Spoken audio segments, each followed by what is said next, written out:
Advisory Board of the EHC, and Flora is a renowned Haemophilia Centre Director with many years' experience. So, Flora, it's a great pleasure to welcome you and ask you to speak on novel therapies in haemophilia, a review. Thanks very much.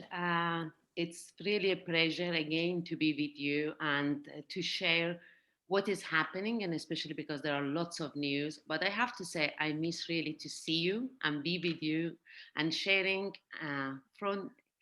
talking and speaking and also sharing something at bar to begin together. That I hope we can do it soon. Saying that, I'm trying to share my slides and I would like to know if you can see it.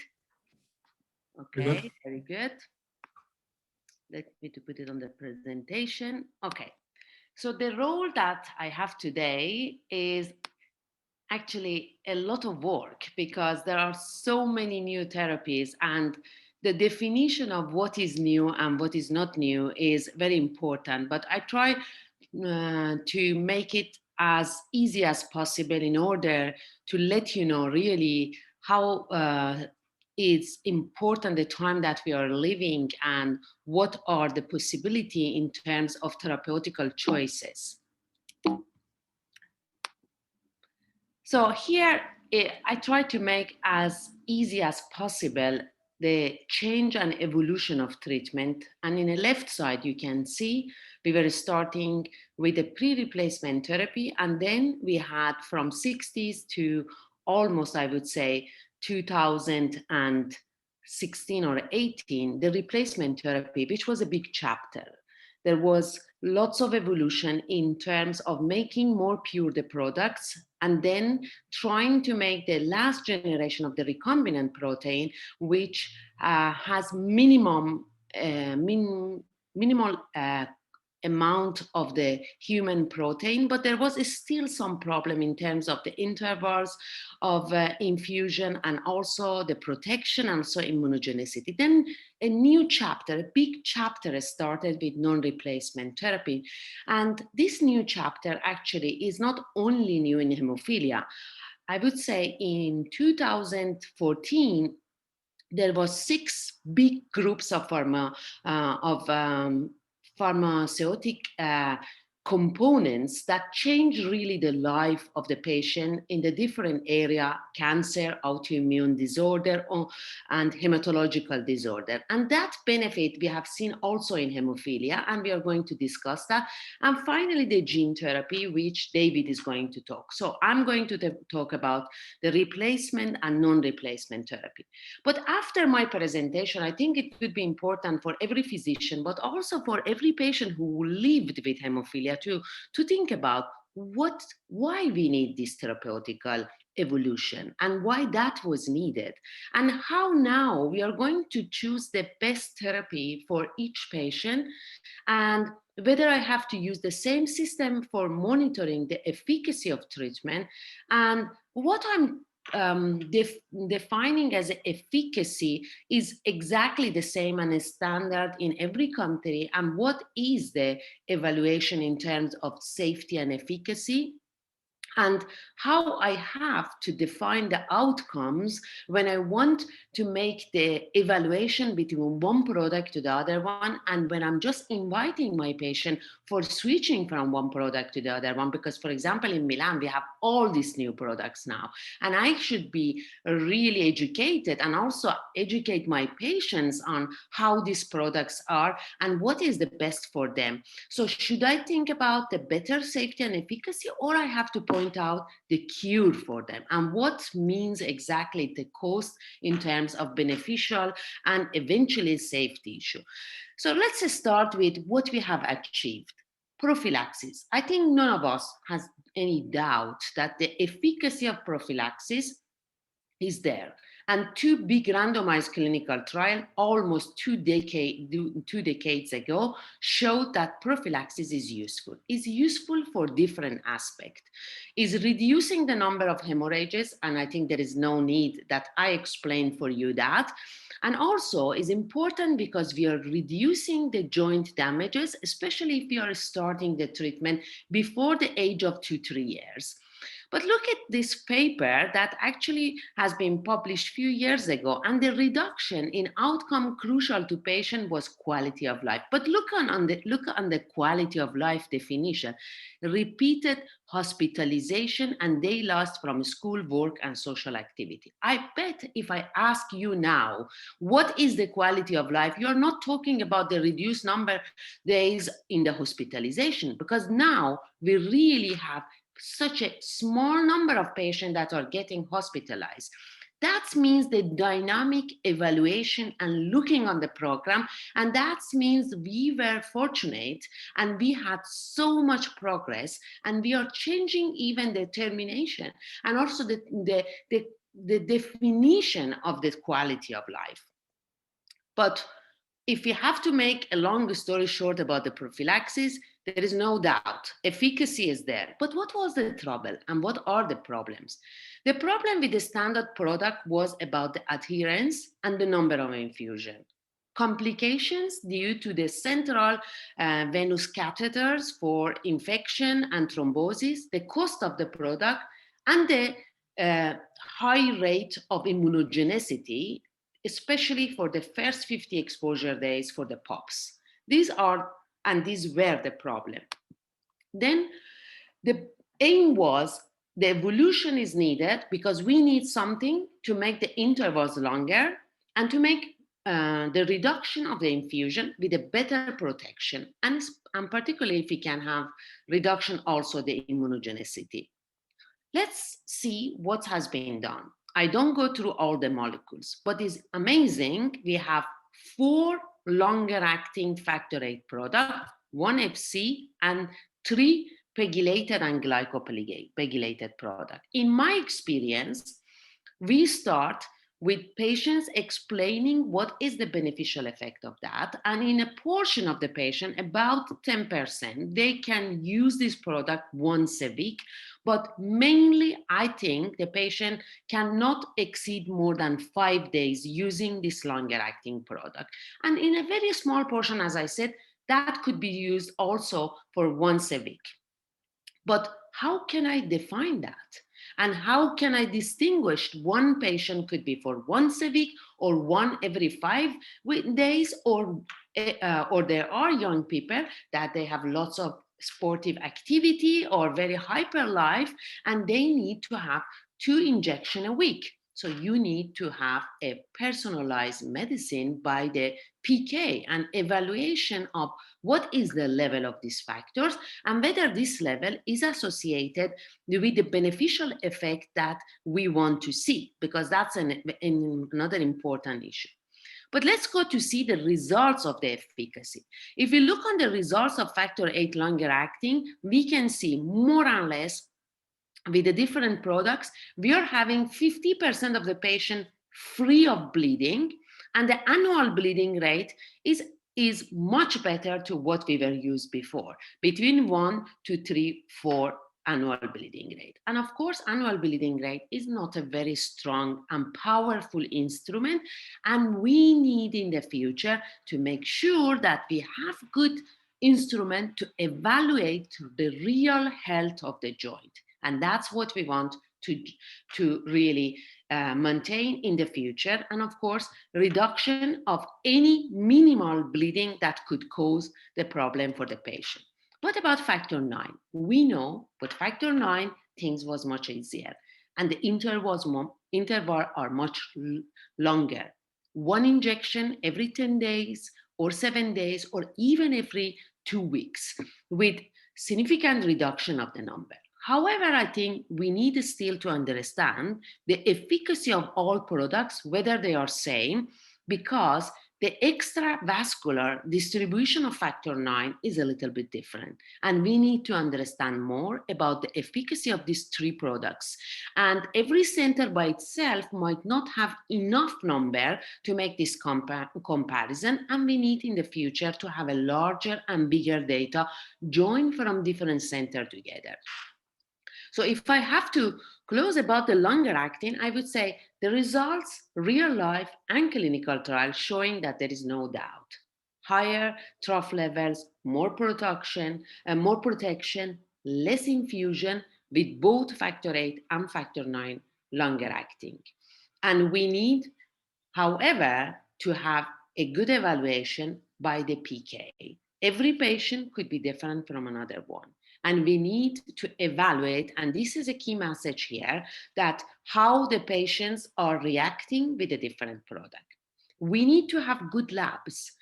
The labs, they have to have facilities for using one stage, chromogenic, eventually one stage with a specific reagent. That means in the future, we want to make sure that the comprehensive center, they have the facility to cover all type of product and measure the efficacy after the infusion of all products and be able to make a proper prophylaxis and choose the most suitable product for each single patient. So now we are moving to the second part, which is the novel factor 8, factor 9 product, which are not yet in the market, but are bringing very good news. So one of those is BIB001, which is containing a fragment of von Willebrand factor. And that fragment of D' D3 is allowing to factor 8 to remain in the circulation for much longer because it's not related to the half-life of von Willebrand factor. And that means the levels that we are going to achieve as a trough level is even higher to what we were used until now. If we inject one infusion of BIV001 in the clinical trial, showed that we can keep at third day 46% of activity. And after 7 days, we have a protection of 10%. I think we never had something with such a high trough level. If the product confirmed to have a good safety and no issue in terms of safety, this is going to be a very good, I would say, competitive product to gene therapy, to non-replacement therapy, because here you have advantage of having peak and having a very high trough level of 10% and having one single assay where you can measure during the acute and during the prophylaxis the product. And that's a very interesting product in the future, I think. What about the non-replacement therapy? Non-replacement therapy, don't be worried about understanding all, because even we as a hematologist, we need really to learn a lot. We need to study a lot and we need to educate ourselves, our younger physician, and also working with our patients in order to understand it. For understanding that, we need to understand what is the power of these drugs, because we are not injecting factor 8 and 9. We are making a subcutaneous infusion for only prophylaxis, none for the acute bleeding. The intervals are much longer compared to what we were used. We can use it almost in patients with hemophilia A and B, and in some cases only in hemophilia A, with and without inhibitor. And we never had something like that in the past, in the future. So it's much wider range of the patient could use, and hopefully also patients with rare bleeding disorder could use this product in the future. Let's go to see how many of them they are there and how many are in the market. We have Amicitum, and I think lots of you have already used that and you have experience. Is a bispecific antibody, new technology, 2 monoclonal antibody that trying to activate coagulation and the generation of thrombin. We have fitusiran, which is an RNA interference. And this was a Nobel Prize drug in 2006. And there were 2 scientists, American scientists, that they discovered this interference RNA, which are modulating the translation of whatever protein you want. And you are going to target that protein, reducing its transfection and its activity. It's a powerful drug that has been produced and it's called for treating hemophilia, and it's called fitusiran, and we're going to see the result. Pax Shire produced the Aptamer, which was abolishing the work of TFPI. And it's not only this product, as you can see, there are 4 of them: concizumab, marstacimab, and MG1113. The first one discontinued because the product was not protecting the patient and there was lots of bleeding. That's out of the play. Concizumab is a monoclonal antibody produced by Novo, and we're going to see the results. And also the other 2 products that I'm going to show you where we are standing. And finally, we have a new product, which is Serpin PC, and the result of phase 1 and 2 I'm going to show you. I don't think I have to explain for you how emicizumab is working. As you can see, it's very easy. You don't need factor VIII, and it doesn't matter if there is an inhibitor, you're going to bypass that, mimicking factor VIII with these 2 biospecific monoclonal antibodies that they join together, and you activate the coagulation. When you are starting with the treatment, you make 4 infusions weekly subcutaneous with 3 milligrams per kg, until you get to the constant level that is shown in gray here. That's about 40 to 45 micrograms of emicizumab. And that's thought to be more or less similar to 10-15% of factor VIII. However, this is not factor VIII, and we don't exactly know what is the level. So if that's true, that is 10-15% of factor VIII, that means the similar type of clinical manifestation here should be similar to that we can see in mild hemophilia. And that's what we are evaluating and learning. And that's what we need your help to understand whether you have no bleeding at all, you have spontaneous bleeding, how many of those, or you have only trauma-related bleeding, because that makes a very important information for us to understand the power of this product. When we looked on the data, on the clinical trial, we've seen that almost 60 to 70% of the patient, and even in the children, 90%, they were zero bleeding when they were using emicizumab, with the rate of annual bleeding rate changing from 1 to 3. Now, we need to see whether that result could be replicated. And different authors, you can see here, I tried to put them all in one single table, they show that the efficacy of emicizumab is very similar to what we have seen.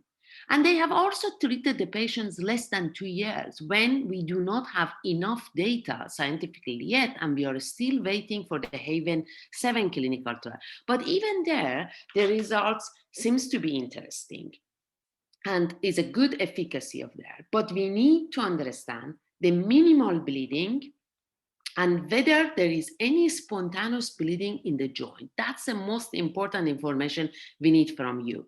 And 30 to 50% of breakthrough bleeding were post-trauma.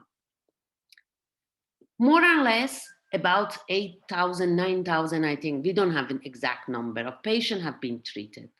23 cases of thrombotic event have been reported, and we did have a site organized by Roche up to June, but now that site is not anymore active. And that's the reason why I think we need an international organization to understand the safety of this drug.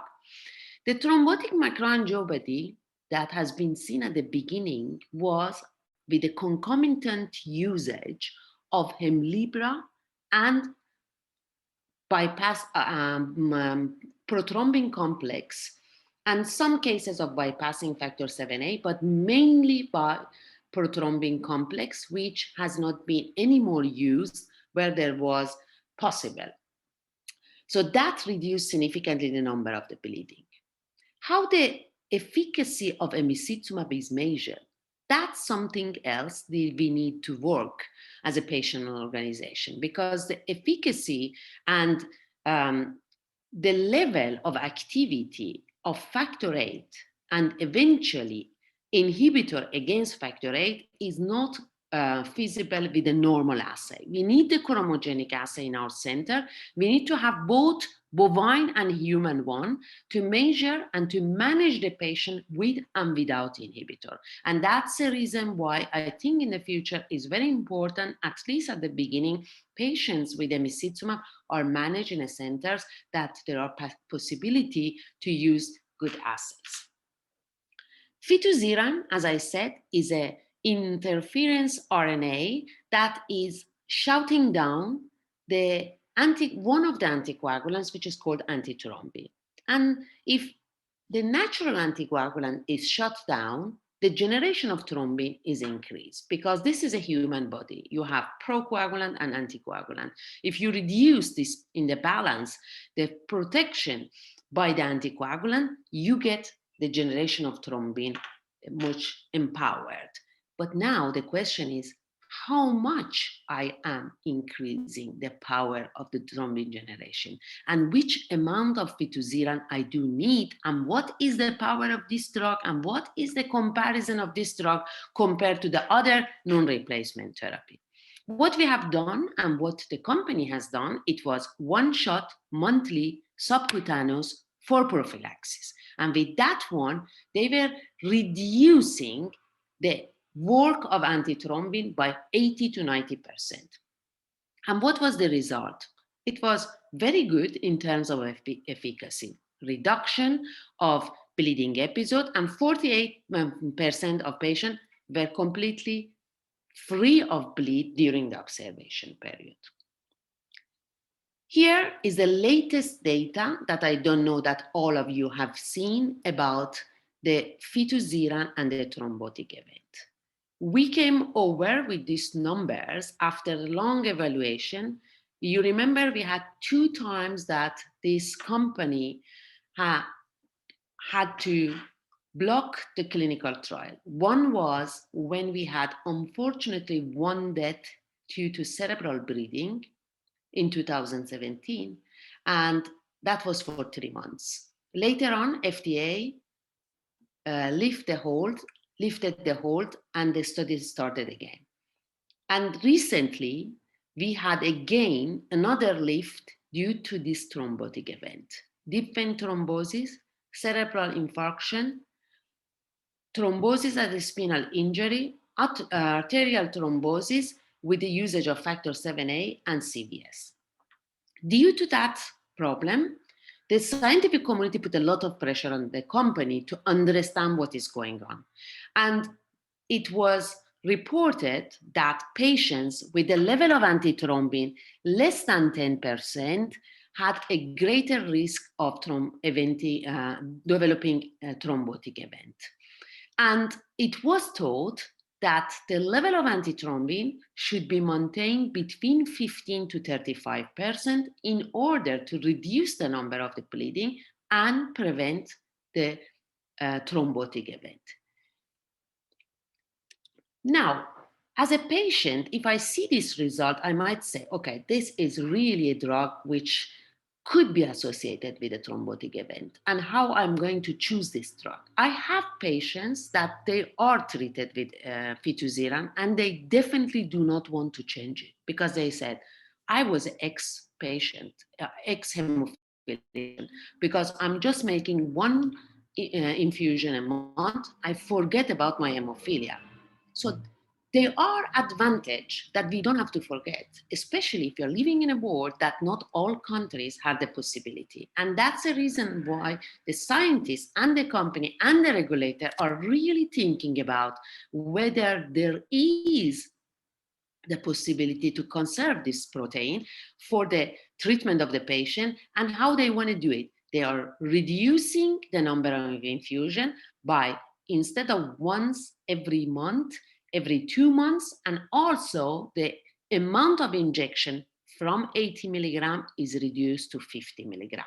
So with that type of change in the clinical trial, we are trying to find what is exactly the power of this protein in the future and trying to use in a best way. And really, I think this molecule, if we can understand how to prevent and stratify the patient, might be extremely useful. We are also having the anti-TFPI, and even here I showed you that there were some of the thrombotic events. The two products are still available. One is with Novo and the other one is with Pfizer, and different dosages of the first product is by Novo with 0.15 milligram per kg and is daily infusion subcutaneously. The Pfizer product is a weekly infusion, 150 milligram once weekly and 300 milligram once weekly. And the ABR in the concizumab was reported between 4.5 to 7, and 75% reduction has been observed in the Pfizer trial. Okay, here you can see the summary of all anti-TFPI. Baxalta-Shire, I showed there was a problem of bleeding. Bayer, they had early termination of phase 2 because of 3 non-fatal thrombotic events, and is remaining concizumab with 3 thrombotic events that were non-fatal because the patient continued with the product, and the study is ongoing now with some change in the selection of the patients. And the Pfizer product had no thrombotic event, as I showed before, and is a weekly treatment subcutaneously. And there are 3 patients develop anti-drug antibodies without any neutralizing activity.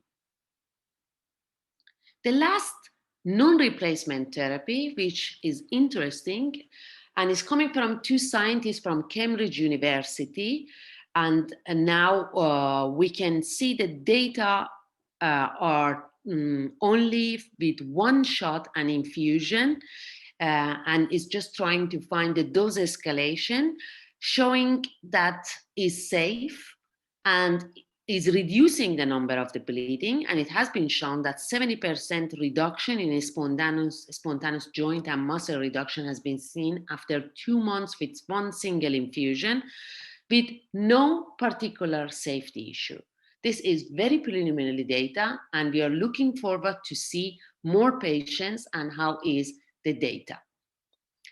All non-replacement therapy that I showed that they were efficacious showed some breakthrough bleeding, and there are data on perioperative management. Some of the minor surgery have been treated without any joint of the additional product, and some of them required factor VIII or bypassing agent. But it's very important at this point, first, to understand the power of the drug and making a standardization.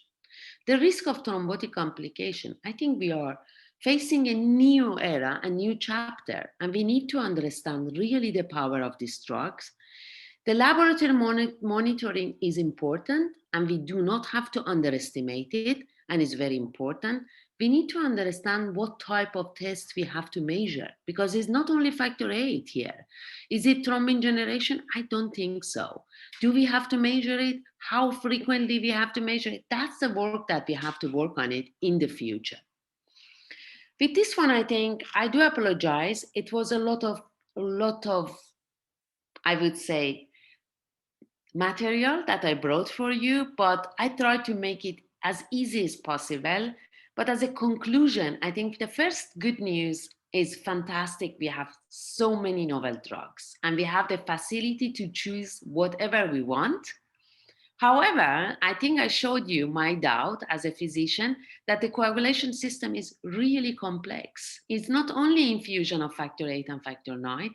We need to understand better the procoagulant, anticoagulant, and we are working, all of us, at the international and national and European scientific organization to get together the expert in thrombosis and expert in bleeding, to put them together, trying to discuss and understanding more this type of products. Some safety concerns I showed you, and the thrombosis is part of it, but it's not only thrombosis. We have to take care of the liver toxicity. We have to understand what are the drugs that could increase the toxicity at the liver, and we have to stratify our patients. We have patients that they have eradicated hepatitis C, but we need to take care of them and understanding what to use.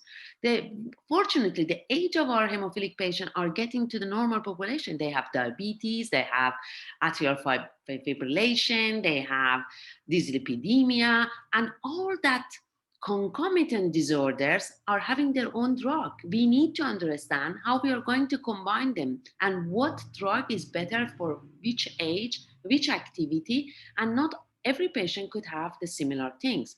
And the long-term observation. We have to think about how to standardize our language. I'm sorry that I'm repeating in every meeting, but this is very important. Before I get retired, I hope that I can see some kind of long-term observation that reporting the similar data. So the year of COVID, I have seen more than 2,000 patients with COVID-19 in my center, and I reduced significantly the number activity during this year.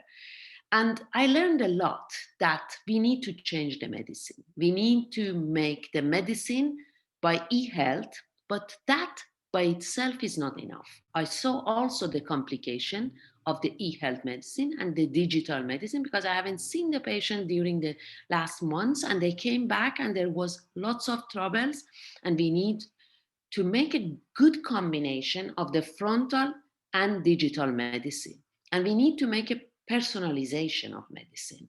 And the personalization means we need to distinguish. Every patient could be different to the other one. How they respond, what are the concomitant disorders, what are the style of their life. And the last but not least, we need to revise our accreditation models. The hemophilia centers are not only the center that can inject the factor 8 and factor 9. You need the knowledge, you need the science, you need the labs that can work and understand what they are doing. And you need also gene therapy, which David is going to explain. And we need the centers that really are the reference center that can manage all of that. They are a smaller center, and we need a network of hemophilia that work together. And of course, patients should be the heart, and they are the center. And without you, we cannot understand what is the feedback outcome of all these drugs. So it should be a very good collaboration as it is here in Ireland, in all other centers of the world. And only together, educating ourselves could help to understand better and using this drug in a better way. Thanks very much again for your invitation. I hope you could use this presentation.